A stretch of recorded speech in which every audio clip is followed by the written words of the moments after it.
Hi, Guido Fox here. Welkom bij een nieuw book report. Today I want to talk with you about this book, Osho, Love and Freedom. Love and Freedom and Aloneness, the koan of relationship. The wisdoms of relationships, the wisdoms of aloneness, to be self-confident alone, and love and freedom. I think it's nearly 250 pages. I read it for you. Very useful, interesting, spiritual, life coaching information for you, packed in a couple of minutes. I don't think this video will be so long. I picked some core issues for you out of there to grow in your spirituality, to grow in your peacefulness, to grow in your calmness, to grow in your happiness, to grow in your mental state. That is the core essence, I think, from spirituality, is also to become better mentally. My girlfriend is saying to me, "You're mentally so strong and you're mentally so healthy." And that's also the core of spirituality, is to create a very healthy mind. A very healthy mind. Page 16, I want to start immediately. Page 16 is an interesting topic, is about selfishness. You have to be extremely selfish. And this looks like a paradox. Selfish is condemned by society. You always have to give to others. You always have to share love to others. You always have to send your money to poor African countries and people. So society conditionings is always be as a lovable giver, always. Only a very deep selfish person can be unselfish. Only a very, very deep selfish person can be unselfish. That's a very deep paradox. It seems like a paradox, right? Be more selfish first. First, selfish. First, take care for yourself. Take care of your own mental health. Take care of your financial situation. Take care of your physical health. Do what you really like in life. Follow your own career path without any judgments or sensitivity about the judgments from others, from your parents, from your old economic teacher, from your family, what is fitting in their ego construct attitude. Be a doctor or a lawyer or whatever. Be extremely selfish first. Meditate for yourself first.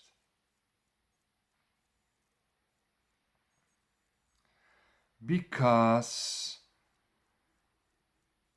if you can care for yourself, you can care for others. And most of the time, we are constantly fulfilling the dreams of others. We are constantly giving and giving from ego constructs. Look how good I am. I'm giving my money away to poor people. Look how good I am. We doing it mostly for ego motives.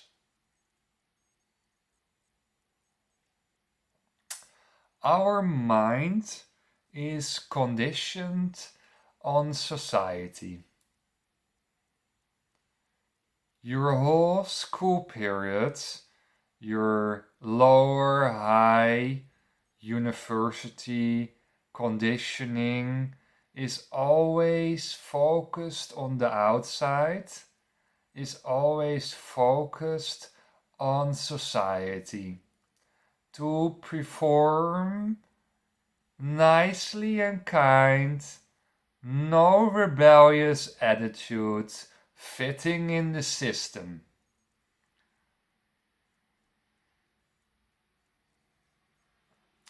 So your whole mind, your whole conditioning is focused on the outside first.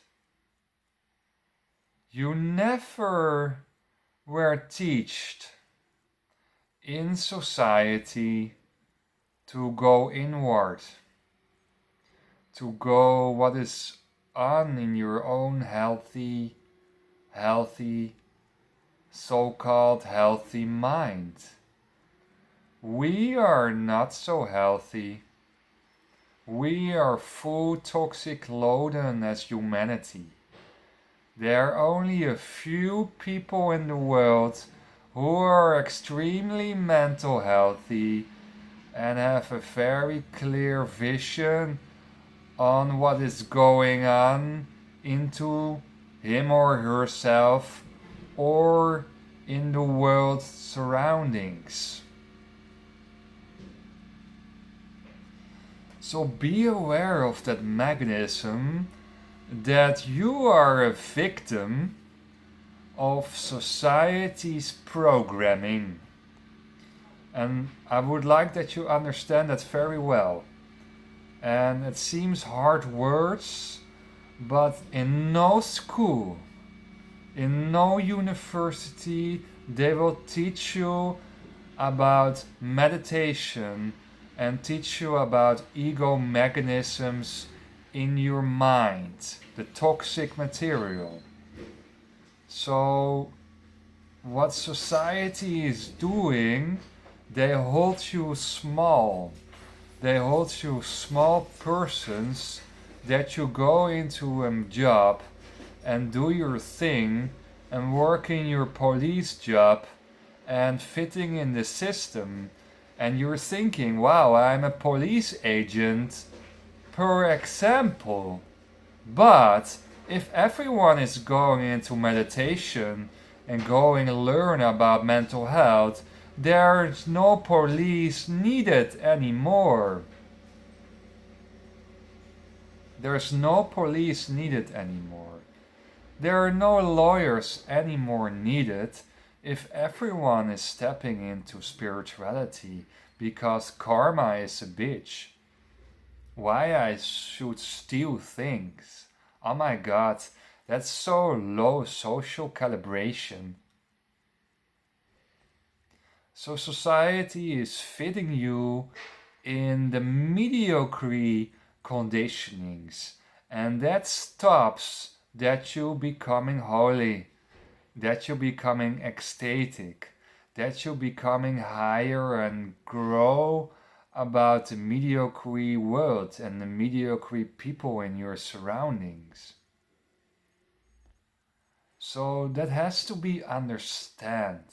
Understand that you are victim of mediocre mass conditionings in your life. And you have to step out. People who are stepping out will be the most successful people. Stepping out of the system, stepping out of all those school conditionings who are very destructive for yourself, for your mental health. The society is constantly and constantly moving from extreme peace to extreme war to destructive, constructive. So society is falling constantly in the same traps. So if you want to step out of that, if you want to create a more healthy mind and healthy conditioning and be more meditative in this world, you have to understand that you have to be first very selfish, very think about yourself and not feeling guilty about it. No guilt, no repressed guilt, repressed anger, repressed sexuality. No guilt to go for yourself a couple of years and learn. And I love to be selfish because I like to do these movies, because I learn from making these movies. I learn the books, I learn the material. I do it for myself first. I do it for myself. I love to read, I love to talk, I love to share, and then it will be a win-win for your life. If I am selfish, selfish in my company, selfish because I like to coach, then it will be a win-win situation. But the most people are doing something in their life. They are totally not fitting in the career. Every weekend they say, I have to go to work again. It's Monday. It's Monday. What is that for life? Is that your life? Life was created by God and given by God. So useful life. And you go to your job every day and you don't like it. What is that kind of life? You do it for your colleagues, you do it for your clients, you do it for the money, but are you doing it really for yourself? Are you selfish enough? Selfishness. Learn to look into yourself, into your own emotions, into your own intelligence, because you're already so long false programmed by society to look always outside. And now it's time for you to look inside. What's going on there? And how I create a wonderful, ecstatic, selfish life. That's your goal for the next months. We are living in a narcissistic society. That seems a paradox, right? I told you the stories about be selfish, but it is selfish in a good sense. It is selfish to create love, to create confidence in what you're doing, to create power with the goal to give. What we are doing is we give from emptiness in our world. And that emptiness is loaded with narcissistic elements. We are living in a narcissism society. And you have to be first a little bit narcissistic, and then you can share, but we are staying in that empty hole in our own body. It's unfulfilled. And then we become narcissistic. We want to have attention all the time. We want to have validation all the time. We want to have money approval, status approval.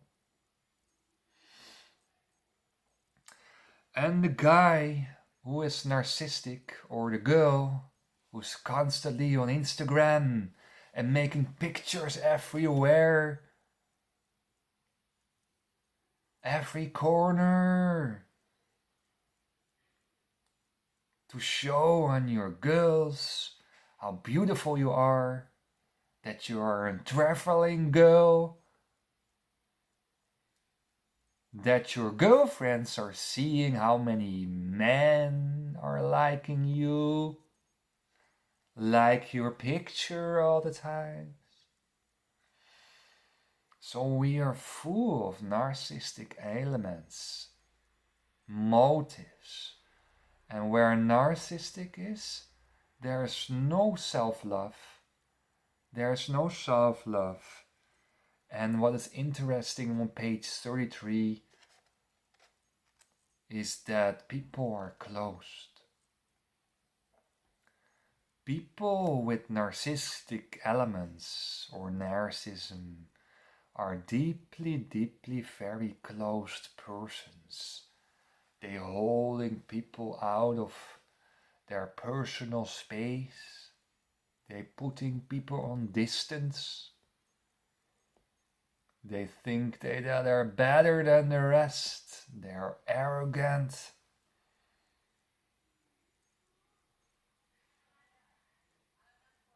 So they are very closed. People with narcissism are very close. And they pretend on social media, they pretend that they're so open. They're so communicative. They have so many friends on social media.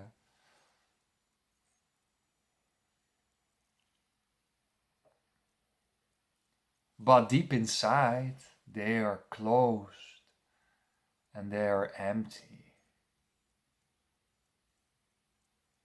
So narcissism is a very, very, very deep-rooted problem in society, because so many people are suffering by it, suffering by narcissism.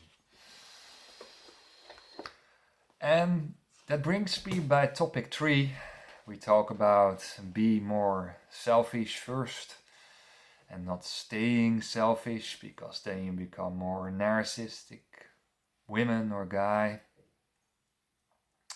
And that comes also because of your youth. There is a very, very big chance that your parents were giving love from emptiness. They were making children because the rest of all their friends makes children too. They were non-meditative, so if you're not meditate, then it's not easy to give love.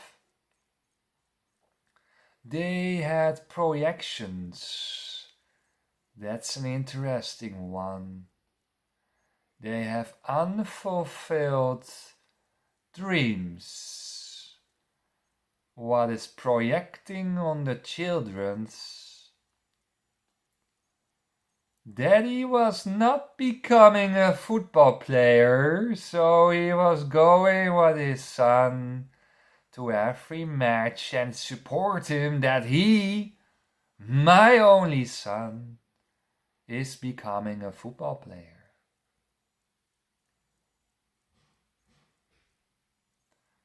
So parents are giving pressures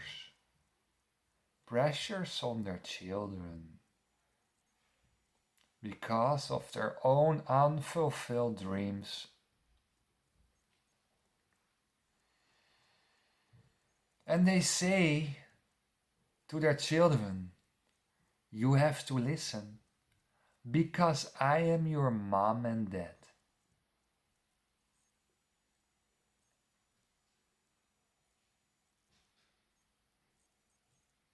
They claim authority based on bloodline.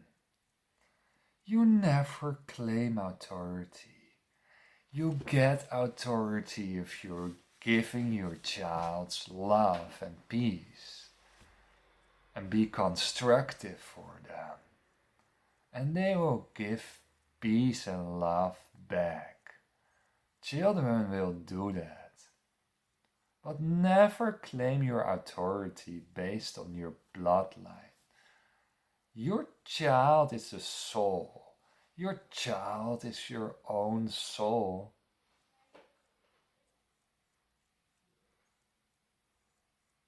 It has an own soul that can be developed. I want to read something to you, what was interesting about the identity of children. Because from your youth, a lot of diseases or mental health is coming from, right? She said, this is a woman, the difficulty is that I am the only child of my parents. And as long as I can remember, whenever some guest comes, somebody says, my eyes look like my father's. Somebody says my nose look like my mother's. Somebody says my face looks as my uncle's. Maybe you recognize it, right? You come by your family, by your dinners, and by your aunts, and by your uncles. You say, oh, you grow up. Wow, you're now a big boy. Wow, your nose is as your father. Your face is as your mother. Constantly that talks. No depth there. No compassion. No questions. No listening. It's very special if you are in a family that someone was really listening to you, really listening to your stories. That's very special. So I don't know who I am because nobody says anything looks like me. So the child is raising up by always in comparison with the father and always in comparison with the mother and the uncles. They're living in the pressure to fulfill the unfulfilled desires of the father and mother. The children living in a situation where the father and mother are absolutely no shared love, no shared freedom, no meditative attitudes towards life. Getting children because of the society pressures of their father and their mother. When you going to have children? The best friends of the mother. When you have also your children. I have already 2 children. How we can raise healthy children if all these pressures are going on and going on in the minds of our children. And if these children are also coming in these toxic society conditionings as schools and universities, and they lock our children up and they don't learn something about themselves. They don't learn healthy mind. They don't learn meditation. how you can expect if people are locked up 8 hours in offices, what's totally not healthy. If you lock children up 8 hours in schools, that we create unhealthy human world. That's an interesting question. I look not at money in society. There's now a period where mental health in society becoming more and more important than pure and society what is based on economic values. Thank you for watching and I see you by the next video. Bye.